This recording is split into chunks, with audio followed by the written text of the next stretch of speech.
Hey, what's going on? So a couple months ago, I did a video about what's in my pack. I think I did two videos because I kind of changed things up. But that was for my winter backpacking setup. And now we're in the spring and summer. I figured I'd show you what I do during the warmer months because I use a different pack and I take a lot of different stuff. So this is my pack for my trip up to the Catskills. I still haven't unpacked it. It's been sitting down by the door for a couple of days. So I gotta get it unpacked, and I figured it's a good chance to show you what I took because it's pretty much gonna be my standard warm weather pack out. So the pack that I'm using is Teton Sports Summit 2800. Teton considers this an ultralight bag. It's like 2.5 pounds, the bag itself. I don't know if that actually qualifies as an ultralight or not, but it's way lighter than my winter pack. And it's 2,800 cubic inches, and that works out to about 46 liters. So I would prefer like a 50-liter bag, but at the time that I purchased this, 46 was the closest thing they had without going over. So it works. So on the outside of the pack, a little bit more hanging out on the outside than I usually like to carry, but that really depends on weather and what I'm taking as far as luxury items, so I have my my hoodie strapped to the front because right now, since it is spring, you never know what the weather's going to do. It'll be cooler at night than during the day, so you always like to have that. And then up top, I've got my Frog Togs rain jacket, kind of tied and strapped on up here. And the nice thing with this is that I can use this jacket as not just a rain jacket. I could probably pack this on more if I wanted to, but a rain jacket I also can use it as a shell. So in the morning, I throw this on if it's a little bit cooler, and it just helps keep some heat in. And these are super light, these Frog Togs. On the very front, I've got my chair, my Sunyear chair, and I've actually got it kind of connected in here as a secondary connection.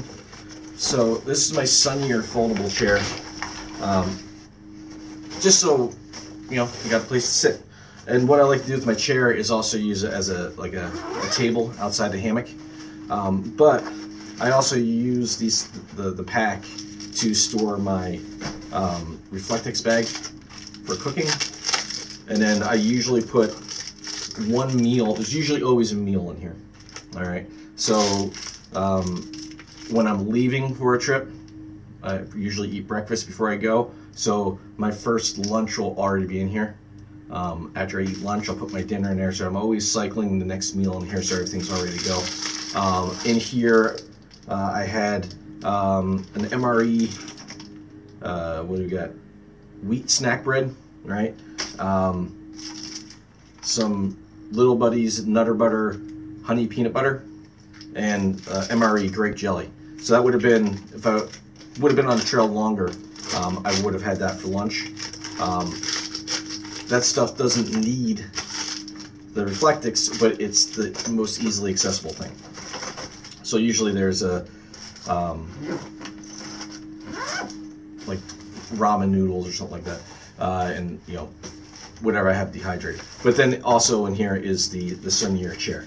So I've got a place to sit. Now this is an optional item. This isn't something I'd always take, depending on where I'm going, but it's nice to have if you don't know if there's going to be, chairs or anything like that, anywhere to sit at all. So I've got that.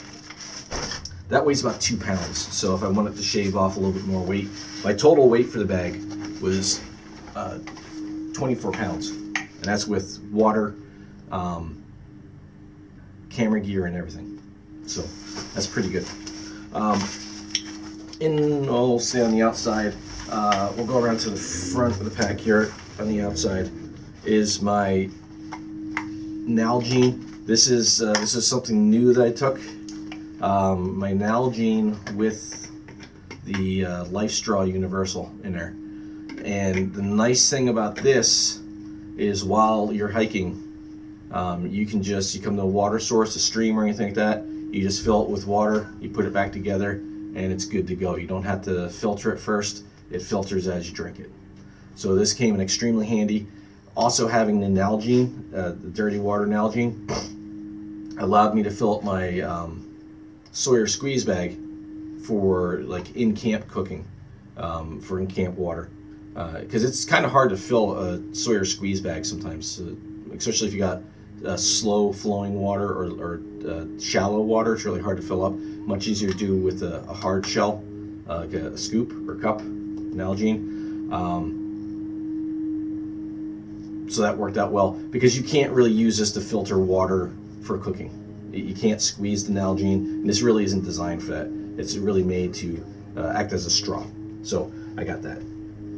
And then I usually carry my pack towel with me, which is a small towel in case you need it. And inside there I also have my tick key, just in case. So that's always good to have. You need it to wash up, clean up. Gear gets dirty, something happens, you need a towel, you've got it. And then on the front zipper, I've got this little, it's a compass. I'm not gonna take it off there. It's a compass and a thermometer.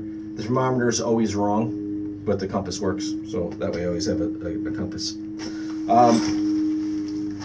Now for the side pouches, my Paria trekking poles. Very rarely do I use these to hike.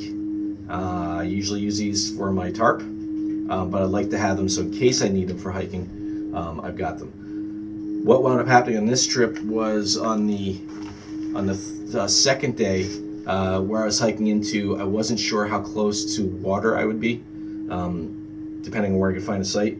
So what I did was, where I knew there was water, I was getting to the last of the water that I knew of, I filled up my Nalgene for drinking water, and then I filled up my 64 ounce bag, Sawyer squeeze bag, and I put it in the side pouch, and I just used the poles for the rest of the hike. So it gives me a little bit of extra storage in the bag if I need it. You guys take those out. Something different this time though is on the outside pouch. I usually have my Nalgene over here on this side, but instead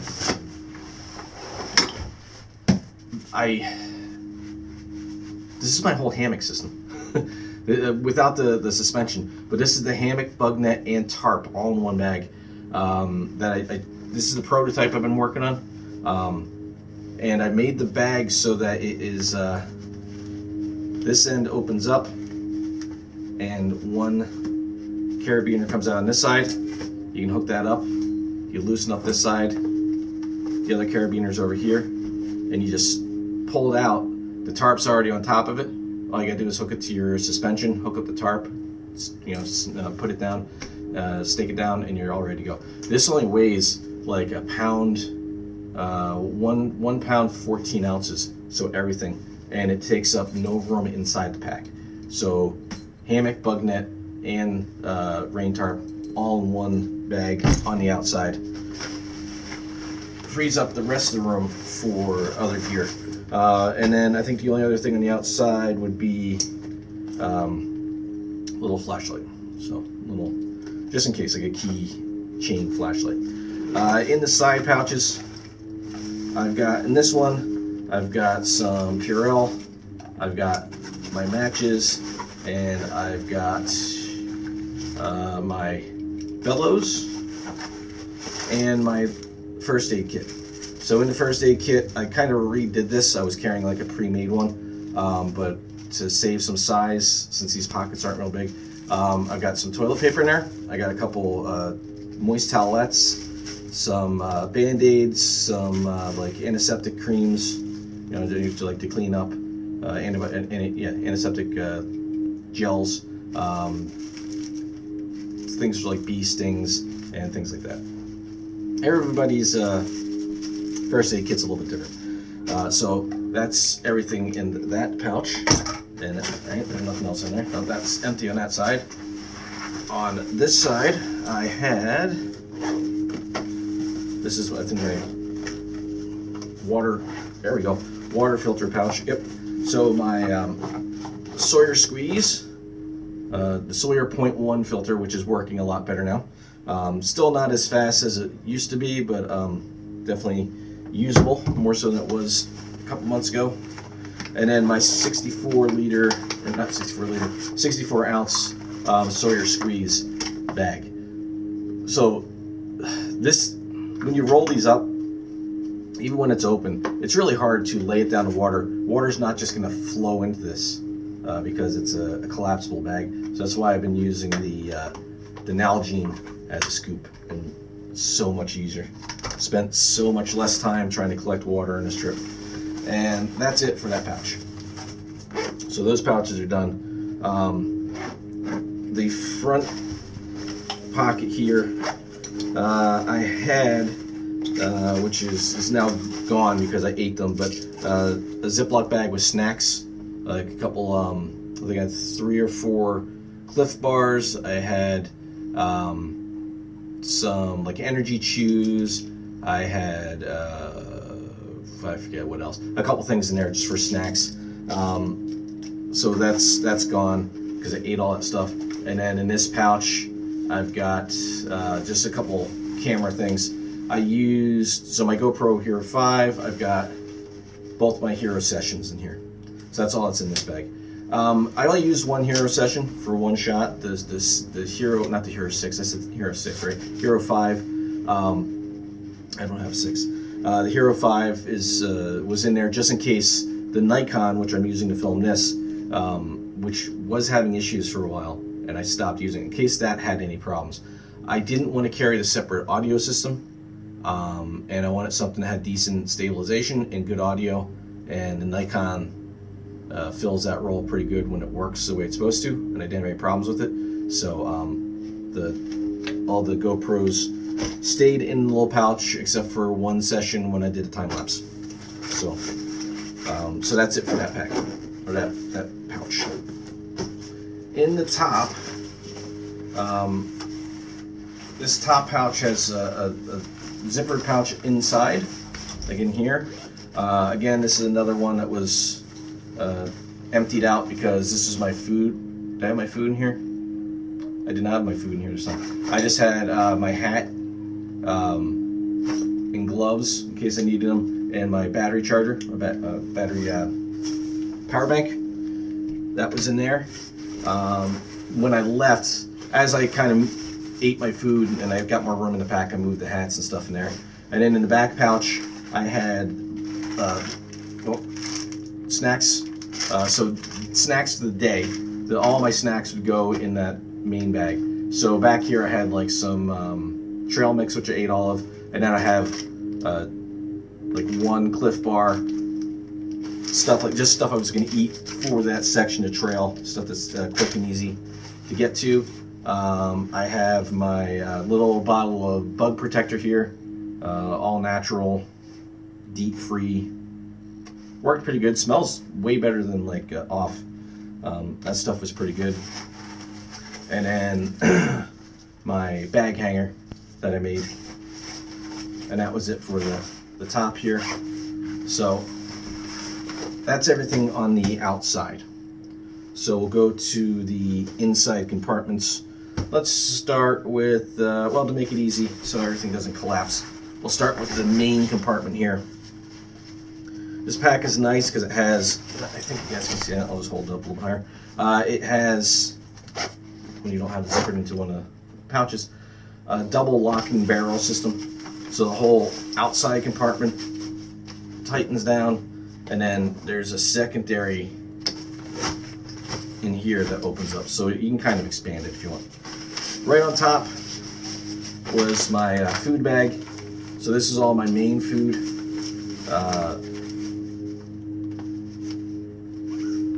My dehydrated chili and stuff that I carried, a couple packs of ramen noodles, lunches, things like that. They all go into this big odor-proof Ziploc bag, which is now all garbage. And then it goes into this, which I use as my bear bag.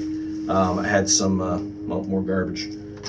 Coffee, instant coffee and things like that. And then I keep my paracord and carabiner in here because I use this as my bear bag.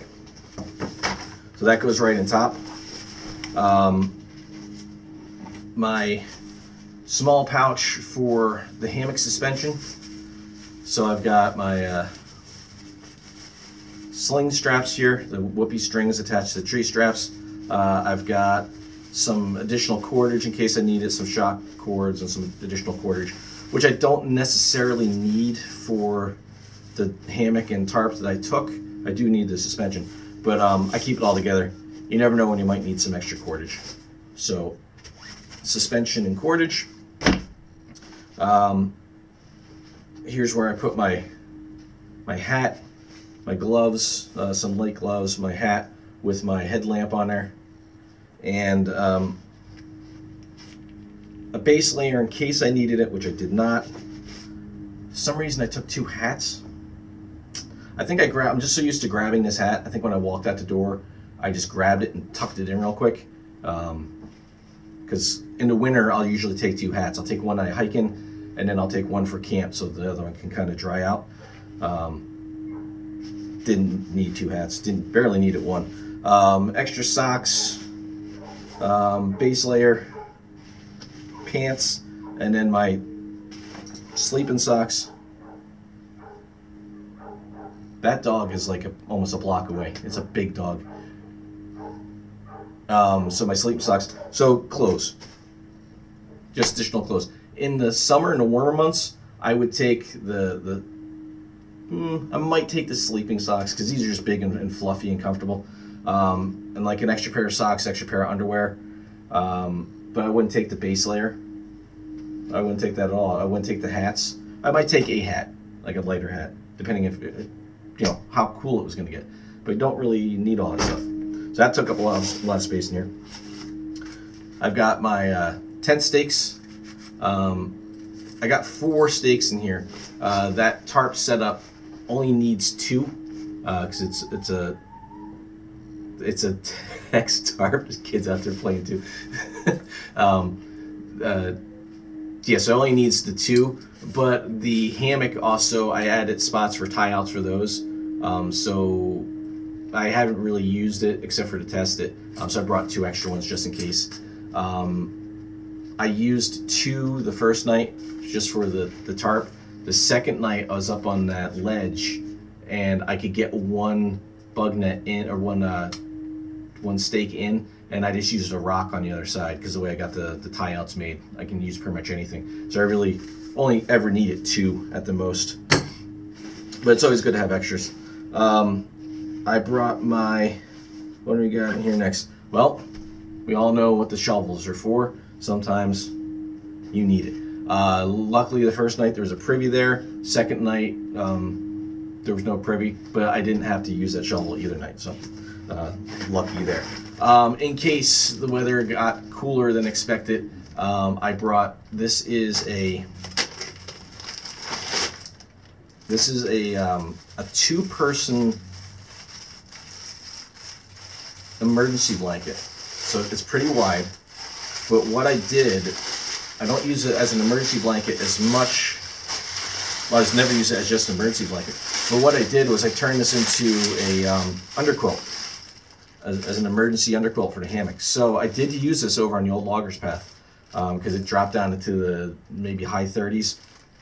And for whatever reason, maybe it was breezy, or for whatever reason, when I got up at one point in the night, I just couldn't get my body heat back up. I wasn't freezing cold, but I didn't want to be uncomfortable. So I threw this on between the hammock and my summer underquilt and kept me perfectly warm. So this works really good. It weighs next to nothing, and really good just in case the weather gets a little too cold. And if it really got bad, I have an emergency blanket, so that's always handy to have. Next up is my cook kit. So this is my canteen cup. I made a little sack for it, just tight enough where it holds the lid on there without really rattling around too much. So I can tighten that down. It keeps everything right in there, nice and tight. And then you just kind of roll it back and you can open it up and get to everything that's inside. For cooking stove, all I took with me was my, you probably couldn't see any of that. I was facing down the wrong way with it. So,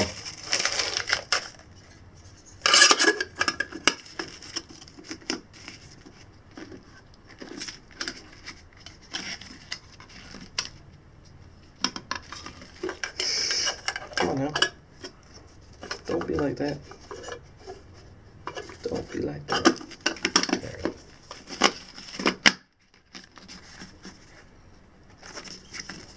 Okay, so I made this specifically for this canteen so that when you tighten it down all the way, it just kind of wraps over the edge or the top, keeps the lid on there. It's not going to pop off, and it keeps it from rattling around too much. And it fits in there pretty tight, but keeps the handles from rattling around and all that. Inside, I just had my, and here's my solid fuel stove. So I took a couple extra fuel cubes with me than I would usually take, and I'm glad I did because I didn't really use a fire at all either night I was there. So I used up all my solid fuel cubes, and then usually in here I'll have right now I've got a Ziploc bag from breakfast just to keep this from sliding around and damaging either the stove or the canteen, scratching it up. It's not really gonna hurt anything, but yeah, so usually when I leave, I'll have my stove and then my coffee packets in there to keep it from rattling around. So cook set, took my Silky saw, wound up using it, I think once I cut some wood, and then that was it. Everything was kind of damp. I didn't even really work on the fire very much the first night. Second night I didn't do anything with the fire.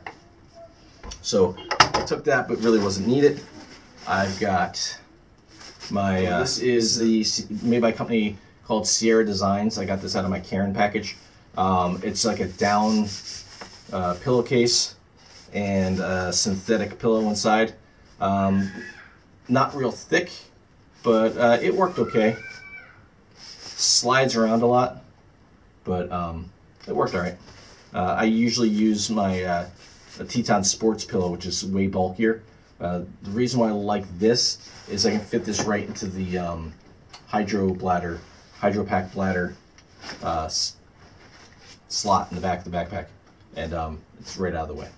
So it worked all right. There's already down coming out of it, and the stitching's already falling apart. I don't know if you can see that. It's the first time I use this. And you can see that.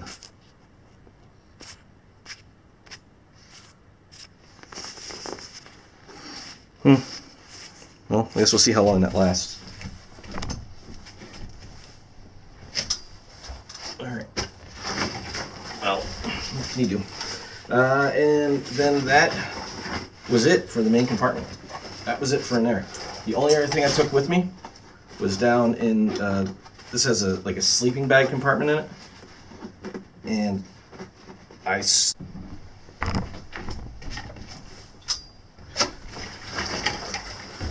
sorry about that. The Nikon, nice camera, but instead of just continuing recording when it reaches the end of its split up clips, like GoPro will do like 15-minute clips or 12-minute clips, and it just keeps on recording, it doesn't stop. The Nikon will just stop recording altogether. So I packed this full with insulation, and what I took with me for insulation this time was all summer stuff. So this is my 50-degree underquilt. All right, so this is the one, you guys have seen this before. This is my black and olive shaped underquilt. Had no problems with the underquilt. It never got cold enough. I think it got down to like the low 40s, maybe high 30s at the lowest, and I was perfectly warm. But I did take with me this time, in addition, so this is my top quilt, the one I've been using, my newer one that I made to replace the first one that was too short. And those are both 50-degree quilts. And then this is the first quilt that I made that is just, look how short that is. So it's just like a throw blanket. So I put that in there too in case it got too cold. I would have the emergency blanket to put in for the underquilt, and I could throw this on top of me. And I put this in the hammock, but I never really needed it. Never got that cold. And then that's it. That's everything I took. The only other thing that would be a part of this bag is underneath here is a included rain cover for the backpack. Just tucks right in there. But we never got any rain, so I didn't need it. So all together, with the water in the Nalgene and the Nikon on the mount, on the hand mount, everything was only 24 pounds, so not bad. I never got too fatigued. You do after sometimes, it doesn't matter how much you're carrying, you get tired of carrying stuff on your back at some point, but not like carrying 40 pounds in the winter. So that's pretty much it. That's a look at my summer pack out. I mean, in everything, not just the base stuff, but everything. So if you guys got any questions on any of the gear or any of the reasons why I brought anything, or things that you think that maybe I should take that I haven't shown you or that I don't usually carry with me, let me know. Hope this helps anybody out who's looking at getting into backpacking and not sure what to take. Everybody's loadout is a little bit different. You're going to take different things, but you got to take what works for you. So cool. Hope you liked the video. If you did, hit that thumbs up. Oh, look at that. Almost forgot about. It's like it wanted me to talk about it. So the last thing would be my light my fire knife. So this is made by it's a Light My Fire and Mora knife collaboration. So this is basically a Mora knife with a Light My Fire ferro rod in the handle. But great little knife. This works good for for everything. I process wood with this, everything. So good little knife. So that is everything. If you're just getting into backpacking and you're trying to figure out what you should take, what you need, what you don't need, use this as a guide. Everybody takes something a little bit different depending on what your setup is, and I would prefer to have a couple more liters in this bag than I have, but I think it keeps me from taking stuff I don't need. Yeah, if you liked the video, if it helped you out, hit that thumbs up. Feel free to subscribe if you haven't done so already. And join me on Thursdays at 7 p.m. for the live stream. We always talk about some different things. Some of it's hiking, and then sometimes it goes off on tangents. So yeah, check that out too. So thank you for watching, and I will see you in the next.